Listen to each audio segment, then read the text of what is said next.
केदारनाथ धाम के कपाट खुल गए हैं और बड़ी संख्या में श्रद्धालु आ रहे हैं, लेकिन आध्यात्मिक महत्व को समझना जरूरी है, आध्यात्मिक आख्यान को समझना जरूरी है। और हमारे साथ जगतगुरु ज्योतिष पीठाधीश्वर स्वामी मुक्तेश्वरानंद जी महाराज हैं, शंकराचार्य जी।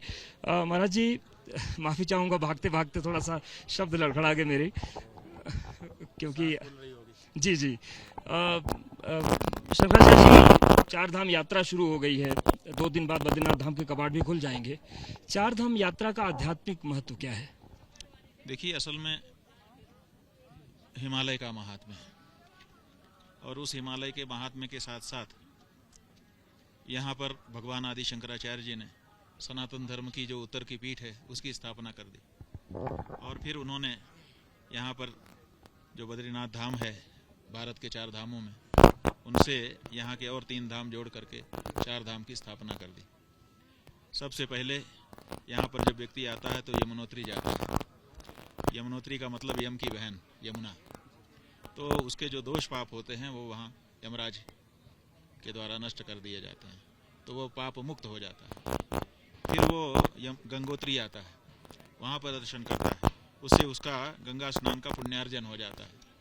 फिर वहाँ से वो गंगा जल लेता है और फिर वो केदारनाथ जी आकर के उसी गंगा जल से पुण्यात्मा बन के उसी गंगा जल से भगवान केदार का अभिषेक करता है। और फिर ये कहा गया है कि शिव का दर्शन करके, शिव जी का आशीर्वाद ले करके तभी विष्णु के दर्शन का कोई अधिकारी बनता है। तो इसीलिए यहाँ अभिषेक पूजन करने के बाद तब बद्रीनाथ जी जाते हैं और तब उसका लाभ व्यक्ति को प्राप्त होता है। तो ये परंपरा भी है और शास्त्र भी है, और लोगों ने इसको सदा से स्वीकार किया है। वही परंपरा आज भी चल रही है और हम लोग भी उसको भी बढ़ा रहे हैं।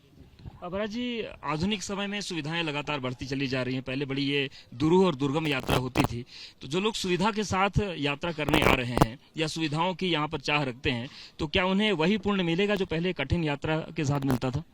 देखिए, इसमें ये तो मतलब दार्शनिक प्रश्न है, लेकिन हम बता रहे हैं आपको। एक तो ये बात है कि सुविधा तो और कष्ट, तो यहाँ तो आना ही तपस्या है, पहुँच जाना ही तपस्या है।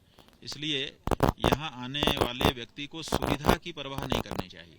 तपस्या, जितनी ज़्यादा तपस्या होगी उतना ही पुण्य बढ़ता है। तो पहली बात तो यह है। दूसरी बात यह है कि ये जो सुविधा में रहने वाले लोग हैं, इनकी समस्या क्या है कि इनको थोड़ी सी भी समस्या हो तो बहुत बड़ी समस्या का अनुभव होता है, और जो सुविधा में नहीं रहता है उसको बड़ी बड़ी समस्या ही नहीं लगती हैं। तो आप जितनी सुविधा भोगे रहोगे उतना ही थोड़ी सी भी समस्या भी आपके लिए बड़ी समस्या हो जाएगी। और अगर यहाँ भी आकर के सुविधा ही आप चाहोगे और वो तो मिलेगी नहीं पूरी तरह से, तो ऐसी परिस्थिति में आप यहाँ आकर के समस्याग्रस्त ही होगे। इसलिए हमारा आपसे ये कहना है कि आमोद प्रमोद के लिए घर से निकलना एक अलग बात है, उसके लिए यहाँ मत आइए। यहाँ तो पुण्यार्जन करने के लिए आइए और तपस्या करने के लिए आइए। ये सोचिए कि ज़्यादा से ज़्यादा कष्ट वहाँ उठाना पड़े तो ज़्यादा से ज़्यादा पुण्य मिलेगा। तो जब ये मानसिकता आपकी घर से निकलते समय बनी रहेगी, तो आप समझ लीजिए, आप जब अपने माता पिता के घर में आप जाते हैं, अपने मित्र के घर में जाते हैं, तो आपके माता पिता मित्र आपके लिए पहले से सुविधा करके रखते हैं कि अमुक आ रहा है, उसके लिए आप भगवान में आ रहे हो, भगवान आपको कष्ट होने देगा। लेकिन अगर आप यहाँ भगवान के यहाँ जो है आध्यात्मिक आनंद है, अगर भौतिक आनंद यहाँ आप चाहोगे तो आध्यात्मिक आनंद स्वाभाविक रूप से नहीं मिल पाएगा। देखिए, सबसे पहले तो आप यहाँ आइए, आध्यात्मिक आनंद लेने के लिए आइए, भौतिक आनंद लेने के लिए मत आइए। भौतिक आनंद के लिए आप अपने घर में लीजिए या ऐसे डेस्टिनेशन पर जाइए जहाँ उसी की व्यवस्था पहले से की गई है। और जब आप आध्यात्मिक आनंद लेने के लिए आएंगे तो आपको ऐसा आनंद यहाँ पर मिलेगा जो जिंदगी भर फिर भुलाए नहीं भूलेगा।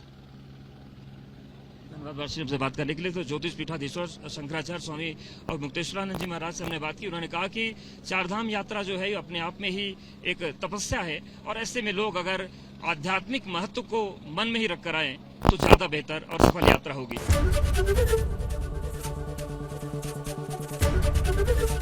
एबीपी गंगा, खबर आपकी, जुबान आपकी।